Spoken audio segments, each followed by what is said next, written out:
I made an M off a daily fantasy. His number too high, then I'm probably fading him. He been on the road, he gon' eat up my salary. I hit up by, he gon' lie before lock. Play back to back, then I probably won't pick on the DFS bachelor, good as it gets. Bit a few liners and hit me a leg. He had a good game, but it might be a trick. Logged in the Slack so I know who to pick. Sharing our liners, we all gon' get rich. New to this game, you should come to the page. You might want some cash and get a good laugh. DFS sports, we gon' run up a bag. He heard every game and it's making me mad. You buying your lineups, I think you a cheater. DFS bachelor, he the new leader, yeah.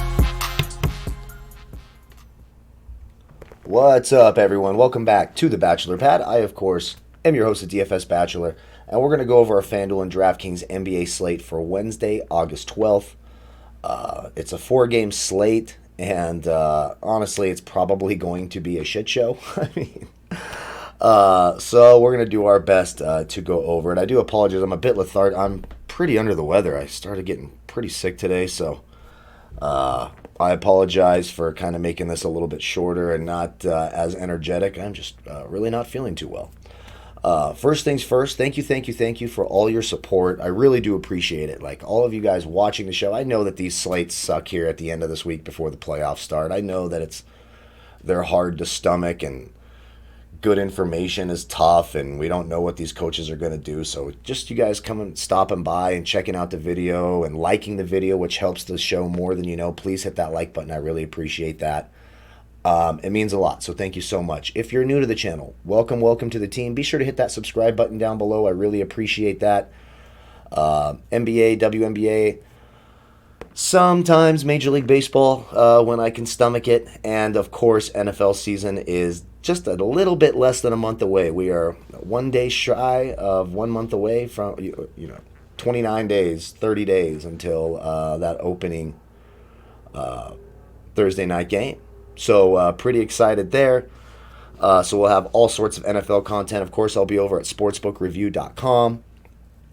Be sure to check them out. All sports betting in every sport, breaking down the books, the odds, experts in every sport. It's a real honor. I will be over there handicapping the NFL season with Donnie Seymour, who is just a great guy. So it's going to be a lot of fun over there at sportsbookreview.com. So get ready to be tired of hearing my voice, and a big cheers to you all. Also, by liking the video, subscribing to the channel, leaving a comment in the comment section, you qualify for our weekly $25 PayPal giveaway. If you want my player pool in every sport, like even if I don't do a baseball video, I still have player pool, projections, cheat sheet set, baseball, hockey, basketball. You can get access to all the research tools we're going to go over here, history versus team, DVP, projections, injuries, pace of the teams. For baseball, batter versus pitcher, pitcher versus batter, all sorts of stuff there. You can click that link in the video description below. You can try Draft Dashboard for 30 days for $1. And don't forget, try out Overlay DFS. Just having a ton of success over there. Hope you guys had fun with that today. Look for the contests on there when the playoffs start. We'll have it up for the NBA, and right now for the MLB contest. You beat my score, you win a $40 bonus by beating the DFS Bachelor. It's pretty cool, kind of a humbling thing. You can check out overlaydfs.com. Be sure to hit them up on Twitter as well, at overlaydfs, or from their website. Email them, ask them about their first deposit bonus.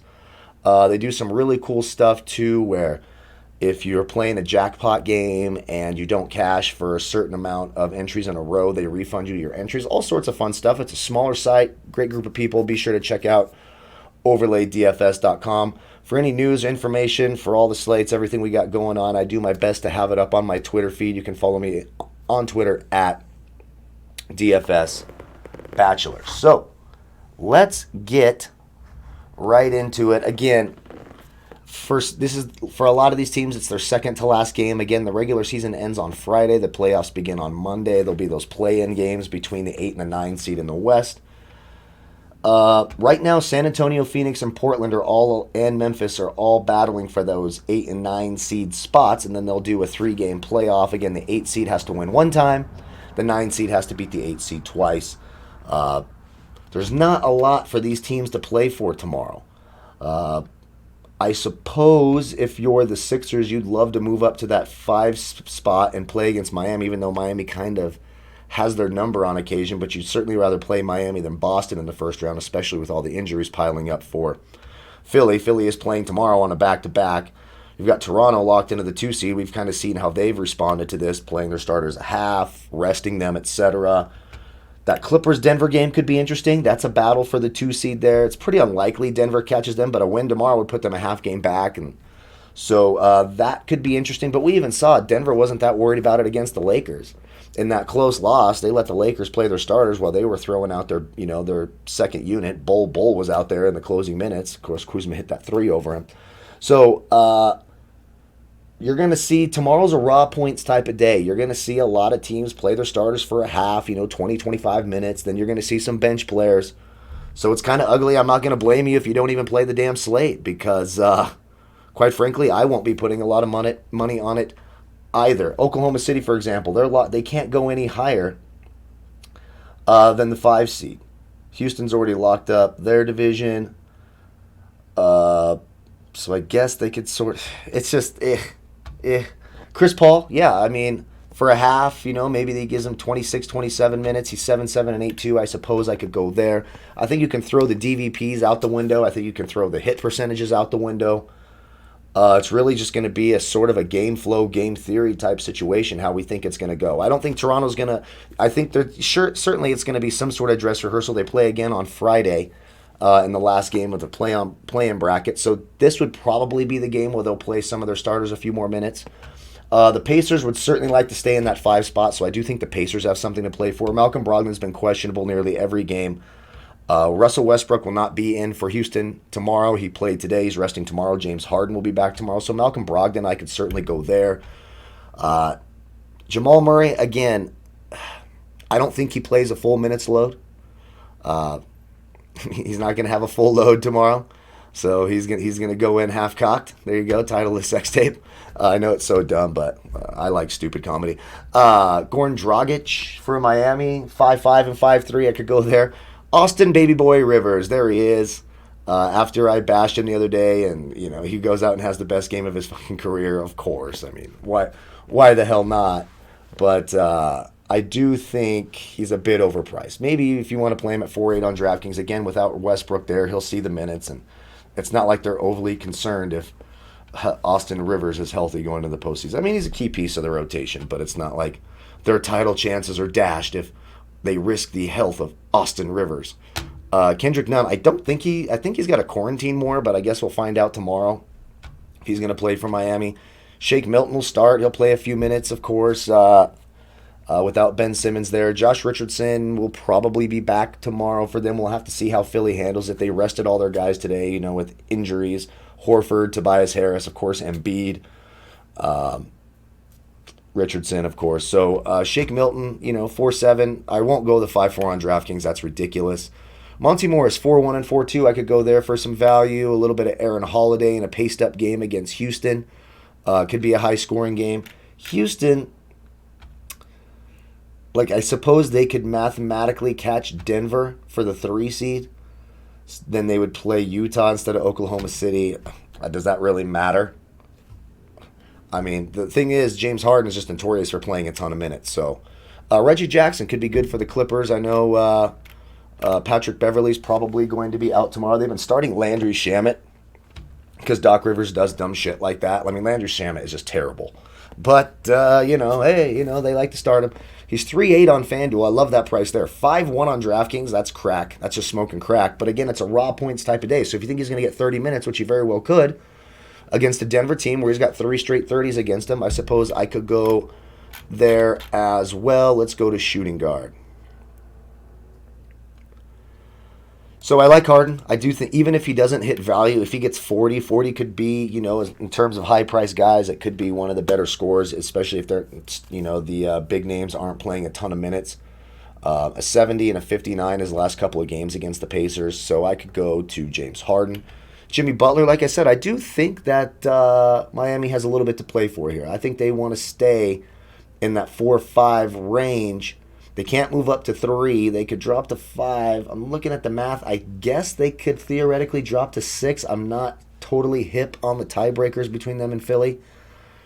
So we could see one last good run out of Miami tomorrow. He's 7-9 and 7-8. We talked about him in the last video we did, and he put up a 53. Paul George, I think the Clippers want to keep the 2 seed. simply because, I mean, again, they would only drop to the 3 seed. They'd still avoid the Lakers until the Western Conference Finals, assuming the Lakers get their shit together and can get there. So it's the difference of playing, Dallas or Utah. He's 7'5" and 8'4". I'll take a shot on it. SGA, he's legitimately injured. Right calf issue. Probably won't go there if he even plays. Fred VanVleet, they sat him out the last game. Should be back for tomorrow. Again, Nick Nurse is a very smart coach and isn't going to overplay his guys before the postseason. Why would he do that? He's seen the debacle in Philadelphia. Now, the Lakers have gotten pretty lucky that someone hasn't gotten hurt. I get it. They're trying to get into a groove. But I always tell my son, I'm teaching him how to drive. And if he starts to go a little fast, I always say, hey, you're going to get to your spot a lot faster if you don't get pulled over. So what would you rather have? A little bit of rust in round 1 or no Anthony Davis? I mean, it's pretty fucking simple. Like, this doesn't take a rocket scientist. So I don't know. Me personally, work off the rust. Hopefully you can get past. Probably going to be, I think it's going to be Portland. I think Portland is just playing out of this world and they're healthy. And Portland concerns me a little bit for the Lakers in round 1. Oladipo, I think it's a little high priced. Now, it's a great matchup, and if they're going to play him and let him run about 25, 30 minutes, I mean, he's got a 48 and a 34 his last couple games against Houston. Again, he's going to be getting that James Harden, Austin Rivers, Ben McLemore defense. He doesn't look the same. Oladipo looks a lot slower and less explosive, but he could certainly get you to value at 5'7" and 6K, so I could consider that. Josh Richardson had a great game the other night, finally, 46 and 38 minutes. We'll see. They rested him today. Maybe they give him one more game to kind of get into game shape. Norman Powell, I like him. Even if he goes back to the bench for the next game, 5-1 and 5-3, we saw. He's got upside. We talked about it in the last video. He was like 5% owned. I couldn't believe it. It's ridiculous. It was the easiest call I could have made. When Norman Powell gets minutes, he can legit score 50. He can get red hot, so I do like that. Lou Williams, I think we'll see a few minutes off the bench to keep him in shape. 5K, Fanduel, you could do worse. 5-5 DraftKings, I don't hate it. Some value guys. Tyler Hero, I think, should see plenty of minutes. He's been playing very, very well for them. Even with the return of Dragic and Butler, he played 25 minutes, put up a 28. Sitting there at 4-8 and 5-3. I could go there. Alec Burks, I think he's going to see a ton of minutes. And he played decent today. He's got that 40-point upside. He's 4-2 on FanDuel, 4-9 DraftKings. I could go there. Duncan Robinson, again, very, very scoring dependent. He's not going to do much else. He needs to hit those threes. He's a better DraftKings play because of those threes, but he's got a better price on FanDuel. And then you got Denver. Like, Denver's going to play these guys. Fucking PJ Dozier. And, oh, God, it's just, a who's who of who you don't ever want to see in your fantasy lineups. I mean, Matt Thomas for Toronto played 37 minutes. I guess you could throw him in. Ben McLemore solid at 3.9. I won't ever pay 5K for him. If Shai Gilgeous-Alexander sits out, Hamidou Diallo's not terrible. Lugens Dort, again, he's not ever going to get you 30, but he can get you around 20. He's at 4K. The guy there is Baisley. He's showing some upside. Iguodala, I'll be surprised if they run him too much before the playoffs. Torrey Craig, Gary Harris, and Will Barton are both out again for Denver, which makes me think those are real injuries because you'd think you'd want to at least get him a couple of games, get him into game shape before the postseason. They're just not playing. So that's concerning for Denver. If they were healthy, they'd be someone to watch in the postseason, especially with the emergence of Michael Porter Jr. Small forward, Kawhi, I think he'll get 25 to 30 minutes tomorrow. Maybe not 30, maybe 25. But Doc Rivers is known for, kind of being weird and playing guys a ton of minutes when they shouldn't play a ton of minutes, especially when they come back from injury. So I could go to Kawhi. We'll have to see if Harris and Gallinari play tomorrow. It's a sore ankle. I don't expect a heavy workload for Philly. I think they're done dealing with injuries. Siakam is just in a raw point scenario. If we get some sort of announcement that he's going to play a half or play 25 minutes, whatever, I'll consider it at 7-2 and 7-5. And then it's a big drop-off. Boom, Darius Baisley. Especially if Steven Adams and Noel miss, or either one. Even if they don't, he's going to play, in the high 20s in minutes. 3 straight games of 23 or more, a 44 in his last outing, 4-8 on both sides. I could go there. Jay Crowder for value, 4-7 and 5-1s, pushing it.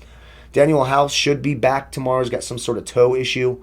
He's 4-2 on Fanduel. I love that price on Fanduel, especially with Westbrook gone.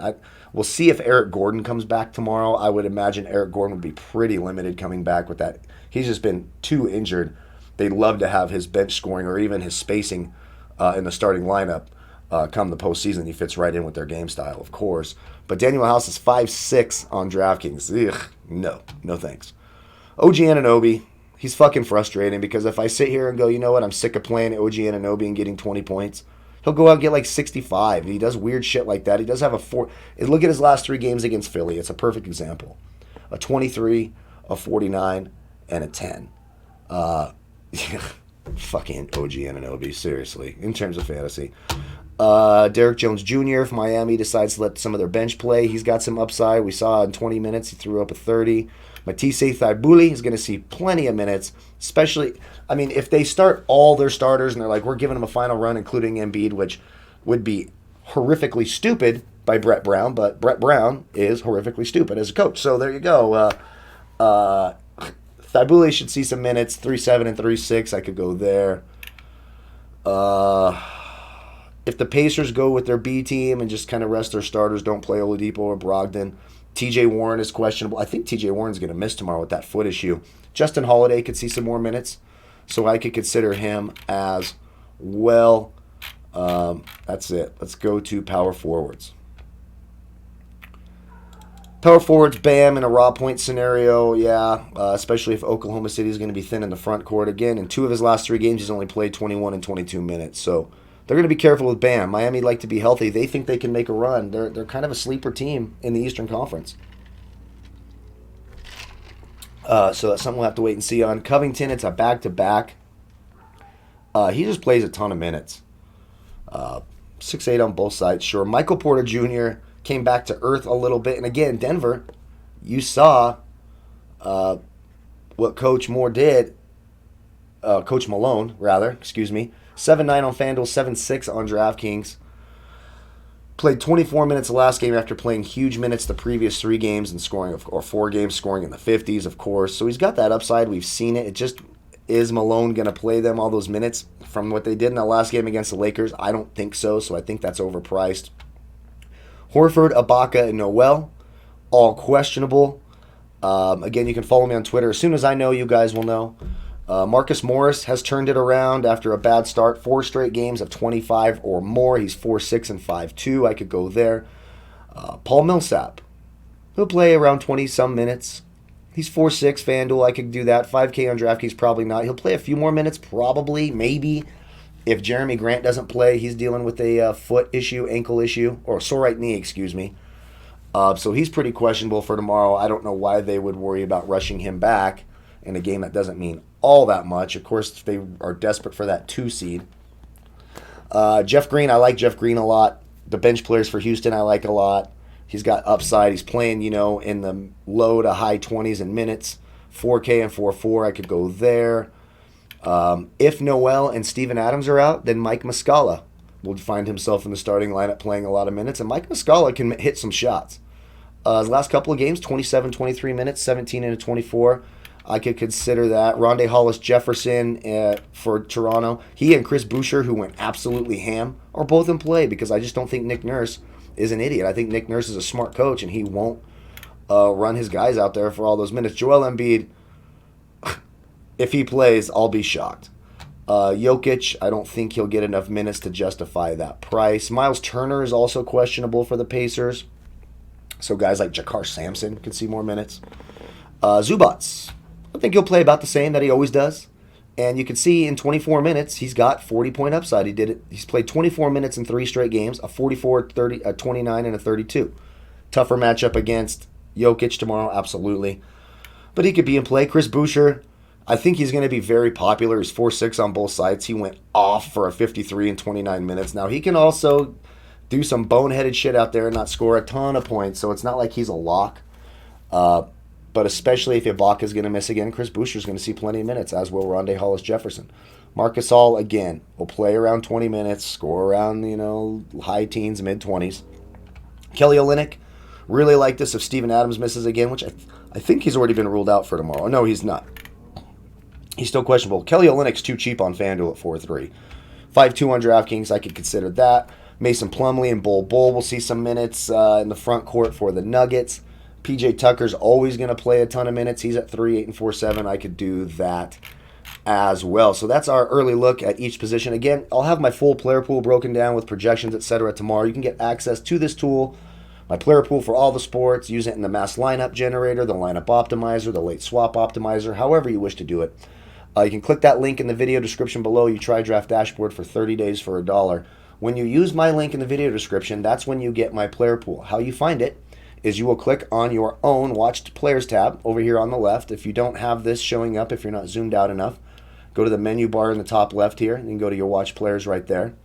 You'll see a blue box at the top that says Watch DFS Bachelor's Picks, as well as a timestamp in Eastern Time when I've last updated the player pool so you know how current it is. When you do that, you can go to the lineup optimizer, like I said. The mass lineup generators up here. Import your lineups into Fanduel and DraftKings. The late swap optimizer. If you have a late scratch and you don't have a bunch of time and you want to reswap your lineups, you can upload them from Fanduel DraftKings into Draft Dashboard, re-optimize, swap them back in. Cash Game Optimizer is here as well. Of course, it works for both Fanduel and DraftKings. Again, thank you all so much for watching. Don't forget to like the video. Please do that. Subscribe to the channel. Leave a comment. Qualify for our PayPal giveaway on Sunday night, Monday morning. Don't forget to check out Overlay DFS. Find the contest. Come over there. Beat the Bachelor. Win yourself a bonus. It's a lot of fun over there. I've had a lot of success. Just won $1,000 yesterday, and I'm in a nail biter tonight with my Major League Baseball one. So, and came this close in NBA. Couple late additions kind of screwed things up there. But check it out. Check everything out there. May the fantasy gods be with you all tomorrow. Thank you all so much for watching. Good luck. Again, probably the best advice I could give is don't spend too much money on this shit tomorrow because it's going to be crazy. It's going to be ugly. I appreciate you all. We'll see you tomorrow. Goodbye, folks.